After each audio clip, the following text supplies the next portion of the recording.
அம்மா தாயே, இப்போ நான் என்ன பண்றது? சித்தார்த்துக்கு அடிபட்டுருச்சே.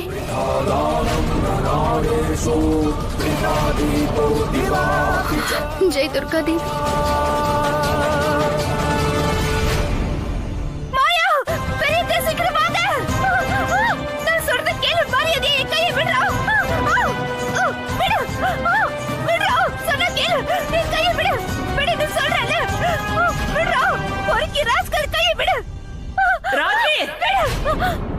சீமாவோட கையை விடு.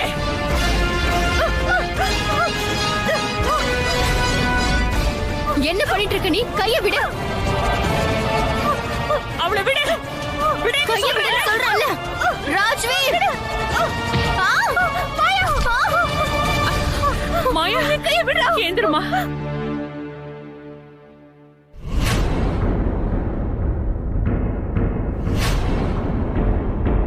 பிரேம் மாமா.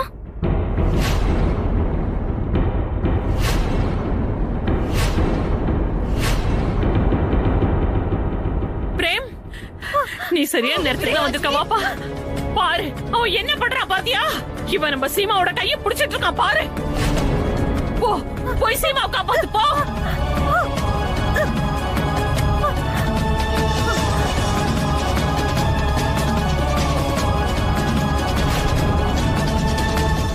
ராஜ்வீர், இன்னைக்கு நீ எல்லை மீறி போயிட்டு இருக்க.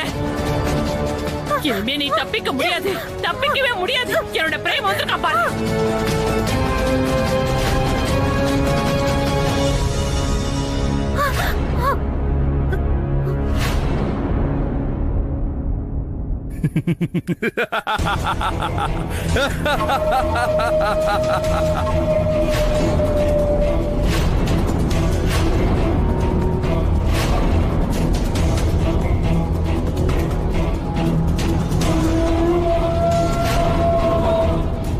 நீங்க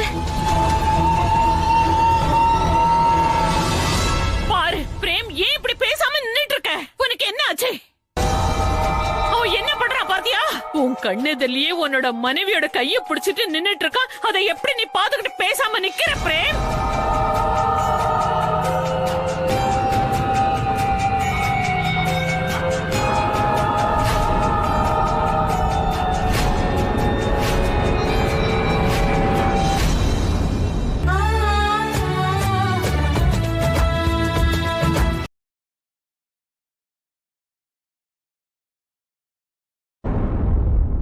இல்ல, இவன் நிச்சயமா என்னோட பிரேமா இருக்க முடியாது. என் பிரேம் இவ்வளவு கல்லெஞ்சுக்காரனா இருக்க முடியாது. நிச்சயமா சொல்றேன், இவன் என் பிரேமே இல்ல. ஒரு பொண்ணை காப்பாத்த வேண்டியது ஆம்பளையோட கடமை இல்லையா? இங்க பார், இங்க நிக்கிறது நீ தாலி கட்ட மனைவி.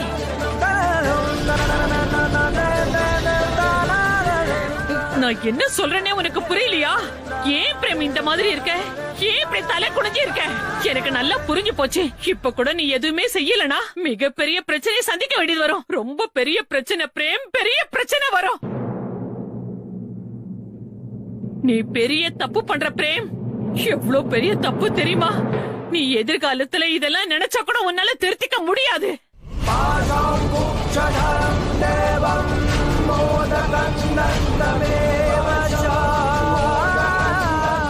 நான் ஒரு பெரிய தப்பு பண்ணிட்டேன் பாட்டி. நான் பண்ண காரியத்தை அந்த அம்மன் என்னைக்குமே மன்னிக்க மாட்டான். சீமா, அது இன்னைக்கு என்னால மறுபடியும் ஒரு பெரிய தப்பு நடந்துருச்சு. நேற்று ராத்திரி என்னால நம்ம வீட்டை சேர்ந்தவங்க வெளியே போக வேண்டியதாயிடுச்சு. அதனாலதான் கொஞ்சம் கவலையா இருக்கேன். பிரேம் ஏதோ ஒரு பெரிய தப்பு பண்ணிருக்காரு. அதனாலதான் இப்படி அமைதியா இருக்காரு. ஆனா பிரேம் ஏன் இப்படி பண்றாரு? என்ன தப்பு பண்ணாரு?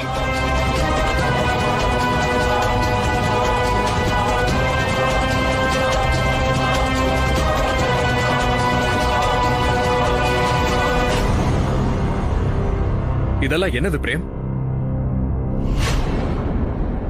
இவங்க சொல்றத வச்சு எனக்கு என்ன தோணுதுன்னா, நீ இதுவரைக்கும் இவங்களுக்கு எதுவுமே சொல்லலையா?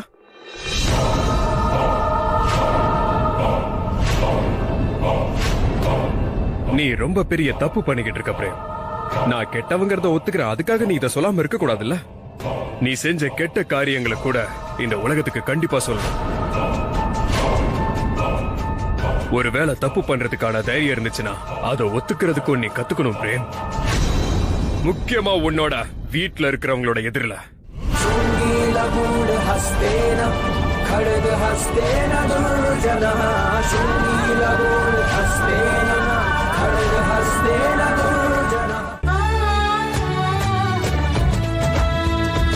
இவன் எந்த தப்பு பத்தி பேசுறான் பிரேம்?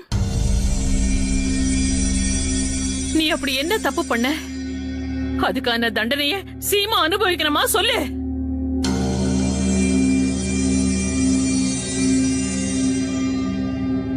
எதுக்காக இப்படி கல்லு மாதிரி நிக்கிற? நான் உன்கிட்ட தானே கேக்குறேன் பிரேம் கண்ணா, பதில் சொல்லு பிரேம். உன்னோட மௌனத்தாலேயே இதையுமே வெடிச்சிரும் போல இருக்கு. பிரேம் சொல்லு. இல்ல பெரிய பாட்டி, பிரேமால எதுவும் பேச முடியாது. பிரேமோட மௌனத்தினால உங்க தலை கண்டிப்பா வெடிச்சிரும். அதனால நானே சொல்லிடுறேன்.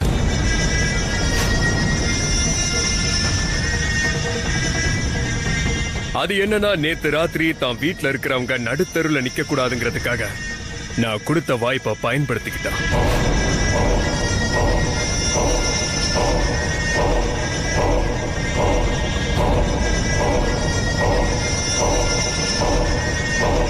ஆனா வருத்தப்பட வேண்டிய விஷயம், எல்லாத்தையும் ஜெயிக்கணுங்கிற பேராசையில பிரேம் ஒரு பெரிய தப்பு பண்ண வேண்டியதாயிடுச்சு. நாங்க ஒரு விளையாட்டு விளையாடணும். அதுல பிரேம் தன்னோட விலை மதிப்பற்ற பொருளை பணைய வச்சான். ராஜ்வீர் அதுல தோத்துட்டான்.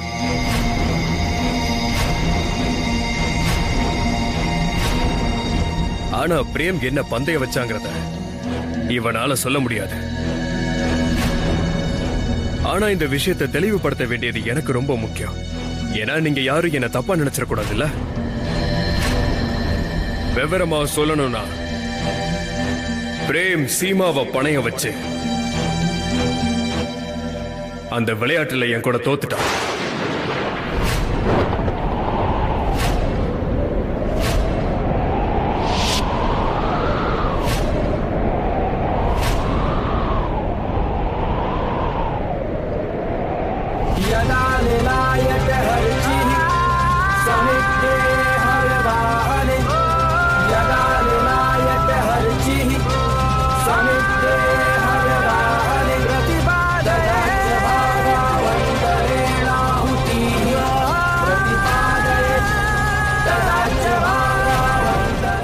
பாரு பிரேம், நடந்த எல்லாத்தையும் நான் இவங்களுக்கு சொல்லிட்டேன். நடக்க போறத இனிமே நீ தான் சொல்லணும்.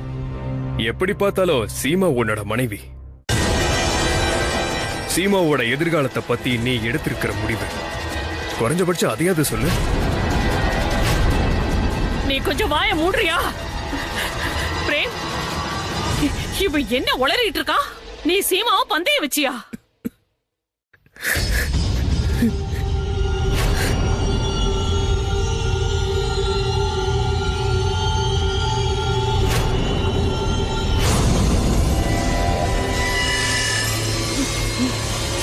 சொல்லு.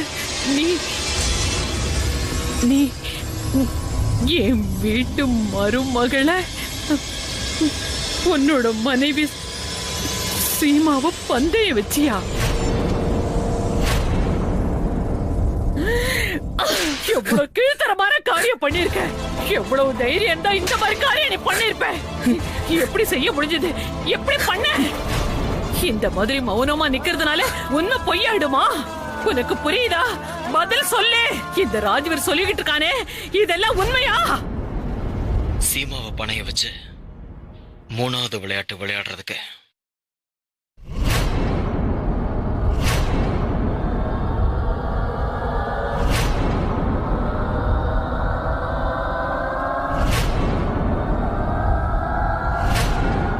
நான் தயாரா இருக்கேன்.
பக்கம் எதையோ வெறிச்சு பாத்துட்டு இருக்க? இங்க இங்க பாருங்க, இங்க என்ன நடந்துச்சோ அது நீங்க உங்க கண்ணால பாக்குறதுக்காக நான் முழு ஏற்பாட்டையும் செஞ்சு வச்சிருக்கேன். ரிப்பீட் டெலிகாஸ்ட் டைப்ஸ் பாருங்க.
இதுக்கு மேல பொறுத்துட்டு இருக்க முடியாது.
நீங்க கொடுத்து வச்சவர் தான். என்கிட்ட இருந்து தப்பிச்சிட்டீங்க. தைரியசாலியாவும் தெரியுறீங்க. அதனாலதான் நான் சொன்ன உடனே மறுத்து பேசாம என் கூட வாழ்வீச்சு போட்டிக்கு தயாராயிட்டீங்க. எனக்கு ரொம்ப மகிழ்ச்சியா இருக்கு.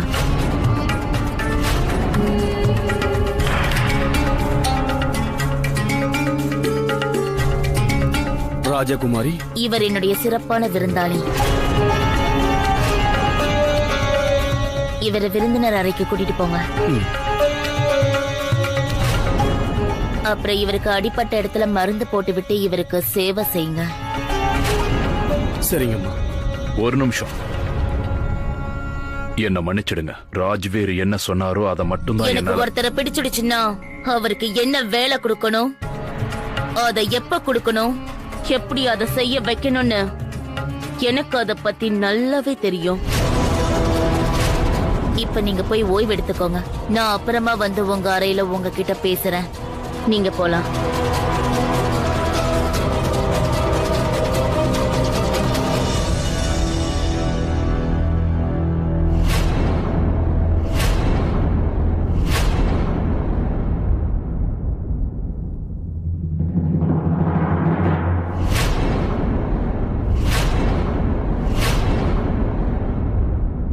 உடனே வெளியே போங்க. அங்க ஜன்னல் கிட்ட யாராவது இருக்காங்களான்னு உடனே போய் பாருங்க. போங்க. சரிங்கம்மா.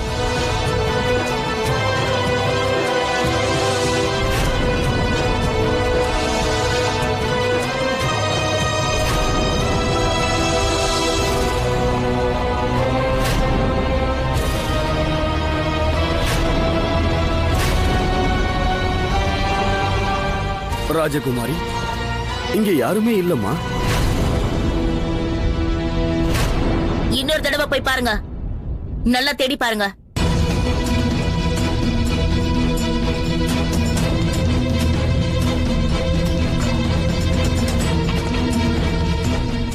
ராஜகுமாரி அம்மா, இங்க யாருமே இல்ல. இல்ல, யாரோ இருந்தாங்க.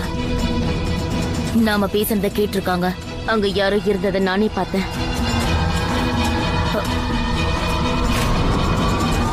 நான் தான் உங்களை அறைக்கு போக சொன்னல. நான் அப்புறமா வந்து உங்களை பார்த்து பேசுறேன். நீங்க போகலாம்.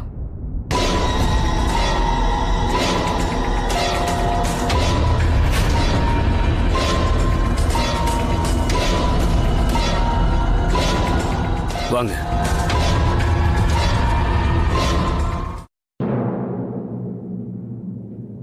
அக்கா அக்கா, பிரேம் எவ்வளவு பெரிய சந்தோஷமான விஷயத்தை செஞ்சுட்டான். அவன் சீமாவை மட்டும் இல்ல, உங்களுடைய வளர்ப்பு, உங்களோட சம்பிரதாயம் எல்லாத்தையுமே பணையம் வச்சுட்டான். அக்கா, நீங்க எதுக்காக இப்படி நின்னுட்டு இருக்கீங்க? ஏன்க்கா எதுவும் பேச மாட்டேங்கிறீங்க? அக்கா, இதுல புரிஞ்சிக்க வேண்டிய விஷயம் என்னன்னா, பிரேம் நல்ல காரியம் செய்யல, குற்றம் செஞ்சிருக்கான். குற்றம், அவனுக்கு தண்டனை கொடுங்க.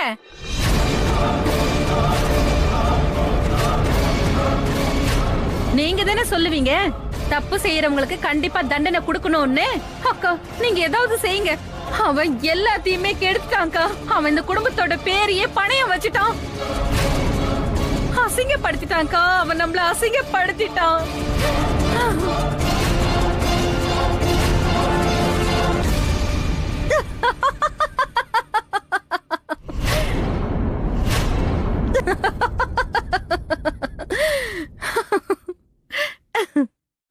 இதோ நீங்க இவனை நினைச்சு ரொம்ப பெருமைப்பட்டு இருந்தீங்க. ஆனா இவன் சரியான வெத்து பயலா இருக்கான். Flop, super flop.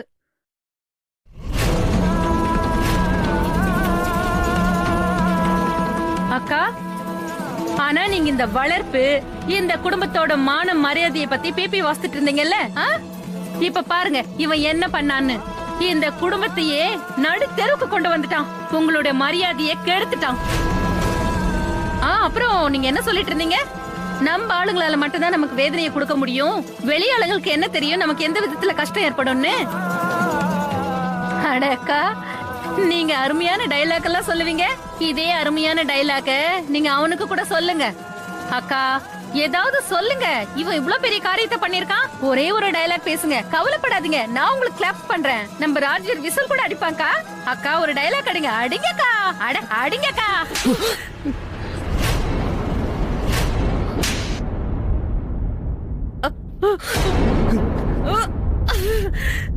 வேண்டாம் பெரியதே, வேண்டாம்.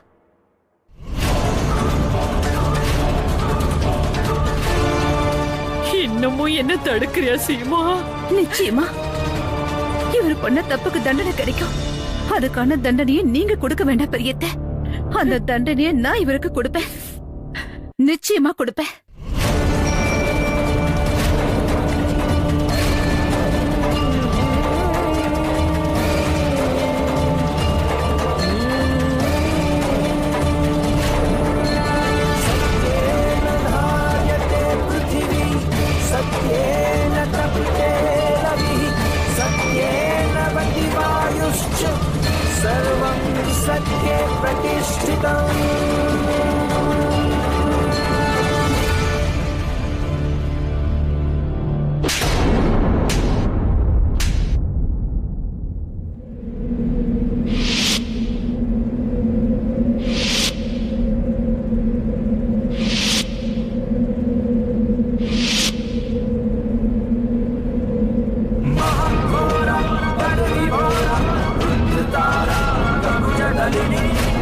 केशिनी तपोवेशिनी अट्टहासिनी पुण्यमालिनी